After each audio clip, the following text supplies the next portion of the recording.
राज्यसभा रे मोदी संबोधित करुछंती सीधा सड़क राज्यसभा परिसर। सुरक्षित भारत लौट चुके हैं।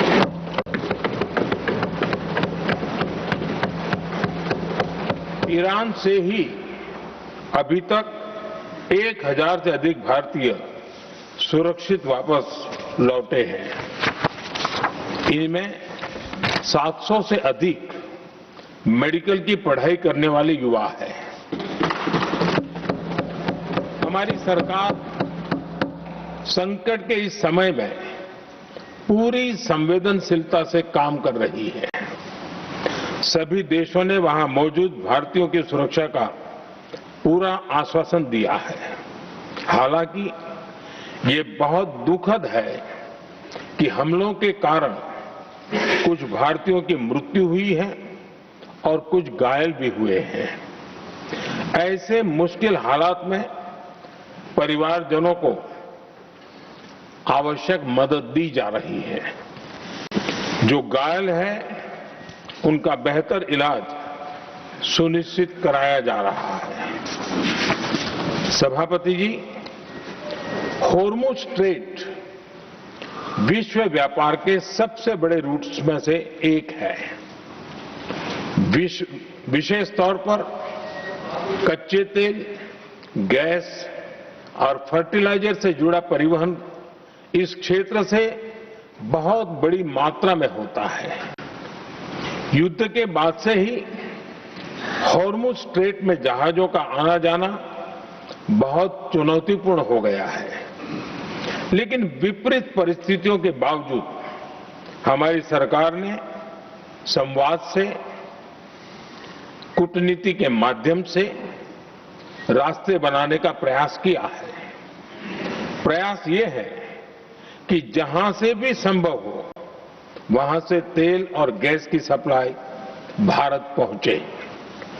ऐसी हर कोशिश के नतीजे भी देश देख रहा है। बीते कुछ दिनों में दुनिया के अनेक देशों से कच्चा तेल और एलपीजी से भरे जहाज भारत आए हैं।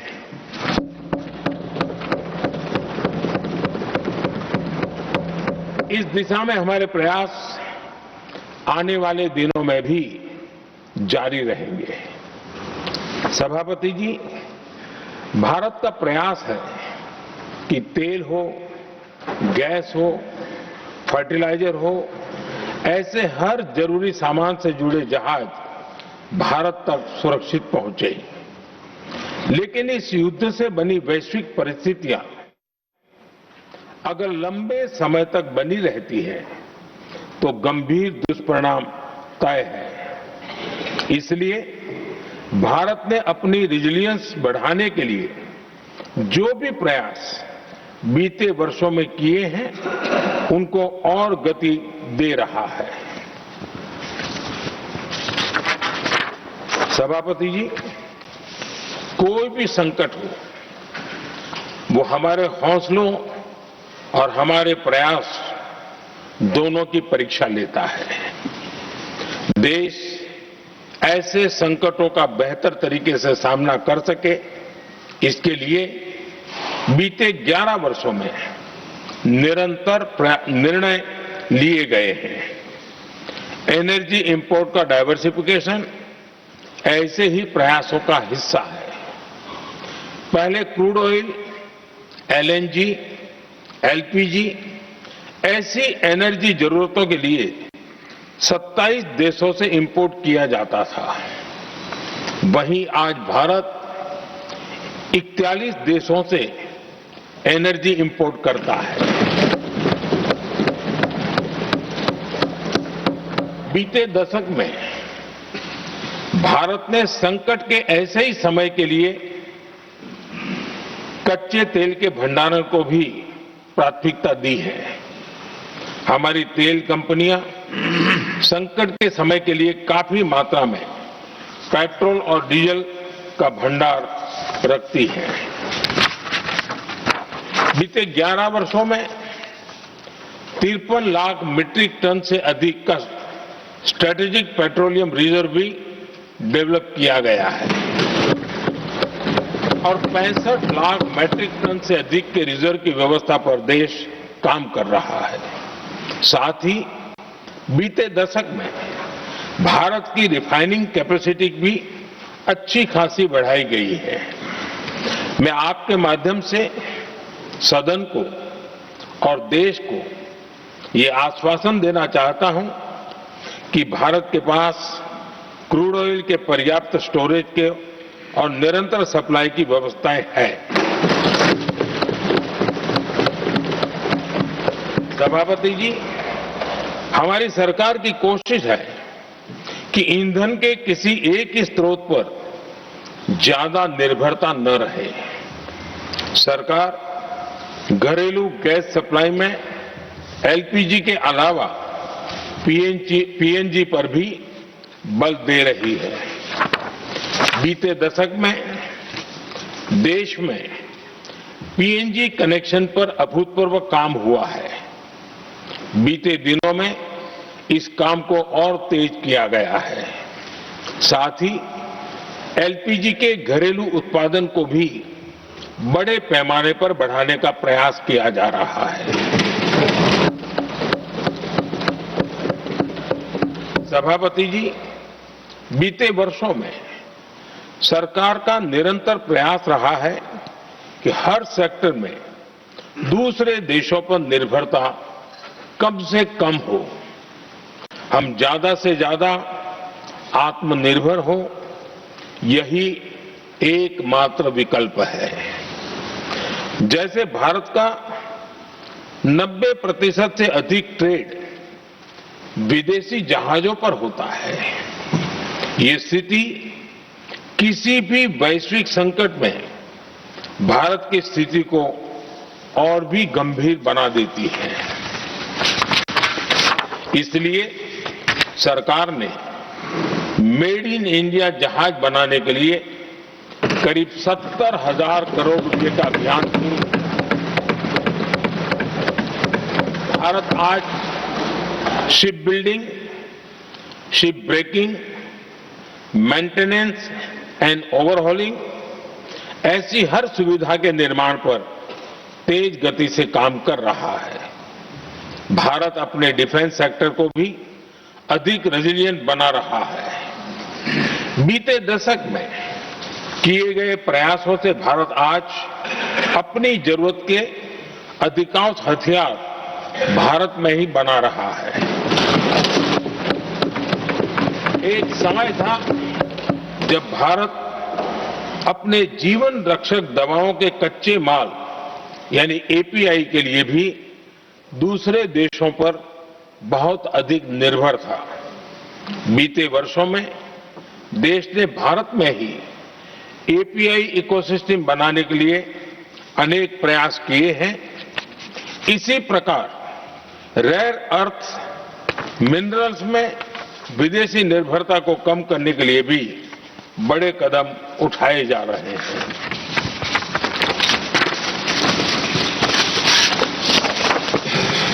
आदरणीय सभापति जी, वर्तमान संकट ने पूरी दुनिया की इकोनॉमी को हिला दिया है। अभी तक पश्चिम एशिया में जो नुकसान हुआ है उससे रिकवर होने में भी दुनिया को बहुत समय लगेगा। भारत पर इसका कम से कम दुष्प्रभाव हो, इसके लिए निरंतर प्रयास किए जा रहे हैं। हमारी इकोनॉमी के फंडामेंटल्स मजबूत हैं और सरकार पल पल बदलते हालात पर नजर रखे हुए है। सरकार इसके शॉर्ट टर्म, मीडियम टर्म और लॉन्ग टर्म ऐसे हर प्रभाव के लिए एक रणनीति के साथ काम कर रही है। भारत सरकार ने एक इंटर मिनिस्ट्रियल ग्रुप भी बनाया है।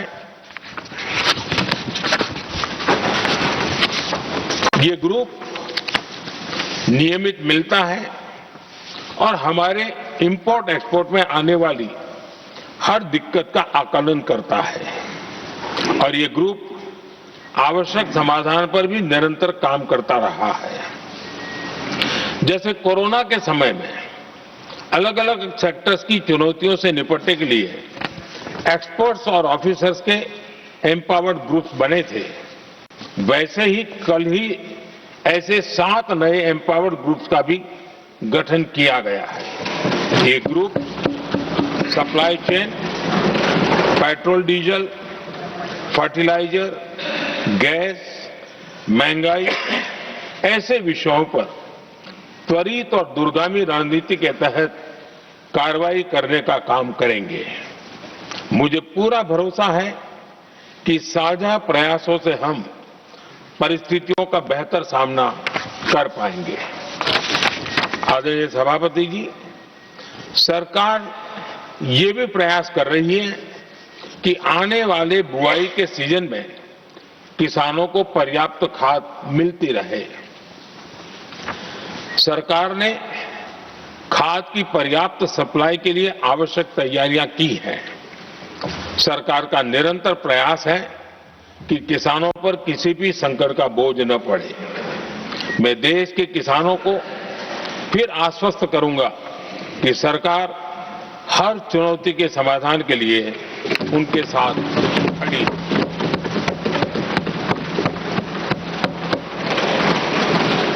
आदरणीय सभापति जी, ये राज्यों का सदन है। आने वाले समय में ये संकट हमारे देश की बड़ी परीक्षा लेने वाला है और इस परीक्षा में सफलता के लिए राज्यों का सहयोग बहुत आवश्यक है। इसलिए इस सदन के माध्यम से मैं देश के सभी राज्यों की सरकारों से भी कुछ आग्रह करना चाहता हूं। संकट के समय गरीबों पर, श्रमिकों पर, प्रवासी साथियों पर बहुत बुरा असर पड़ता है।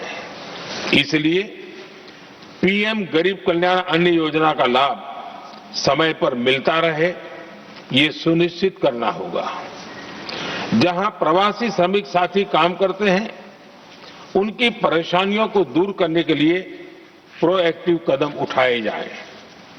ऐसी स्थितियों पर नजर रखने के लिए राज्य सरकारें विशेष व्यवस्थाएं करें तो इससे काफी सुविधा होगी। राज्य सरकारों को एक और चुनौती पर भी बहुत अधिक ध्यान देना होगा। ऐसे समय में कालाबाजारी करने वाले, जमाखोरी करने वाले बहुत एक्टिव हो जाते हैं। जहां से भी ऐसी शिकायतें आती हैं, वहां त्वरित कार्रवाई होनी चाहिए। जरूरी चीजों की सप्लाई निर्बाध चलती रहे, ये सुनिश्चित करना हर राज्य की प्राथमिकता होनी चाहिए। आदरणीय सभापति जी, मैं सभी राज्य सरकारों से एक अनुरोध और करना चाहता हूं। संकट चाहे कितना भी बड़ा हो, भारत की तेज ग्रोथ बनाए रखना हम सभी का दायित्व है। हमें इसके लिए हर जरूरी कदम, हर जरूरी रिफॉर्म्स तेजी से करते रहने होंगे। ये राज्य सरकारों के पास बहुत बड़ा अवसर भी है। ये टीम इंडिया की भी बहुत बड़ी परीक्षा है। कोरोना के महासंकट में केंद्र और राज्यों ने टीम इंडिया बनकर कोविड मैनेजमेंट का एक बेहतरीन मॉडल सामने रखा था। अलग अलग पॉलिटिकल पार्टी की सरकारें होने के बावजूद टेस्टिंग, वैक्सीनेशन से लेकर जरूरी चीजों की आपूर्ति टीम इंडिया के प्रयासों से ही सुनिश्चित हो पाई थी। हमें उसी भावना के साथ आगे भी काम करना है। सभी राज्य सरकारों और केंद्र सरकार के प्रयासों से देश इस गंभीर वैश्विक संकट का प्रभावी रूप से सामना कर पाएगा। आदरणीय सभापति जी, ये संकट अलग प्रकार का है और इसके समाधान भी अलग प्रकार से ही तय किए जा रहे हैं। हमें धीरज के साथ, संयम के साथ, शांत मन से हर चुनौती का मुकाबला करना है। आदरणीय सभापति जी, जैसा कि हम देख रहे हैं कि इस युद्ध को लेकर पल पल में हालात बदल रहे हैं, इसलिए मैं देशवासियों से भी कहूंगा कि हमें हर चुनौती के लिए तैयार रहना ही होगा। इस युद्ध के दुष्प्रभाव लंबे समय तक रहने की प्रबल आशंका है, लेकिन मैं देशवासियों को भरोसा देता हूं, सरकार सतर्क है, तत्पर है और पूरी गंभीरता से रणनीति बना रही है, हर निर्णय ले रही है। देश की जनता का हित हमारे लिए सर्वोपरि है। यही हमारी पहचान है, यही हमारी ताकत है। इसी भावना के साथ मैं अपना वक्तव्य समाप्त करता हूं। बहुत बहुत धन्यवाद।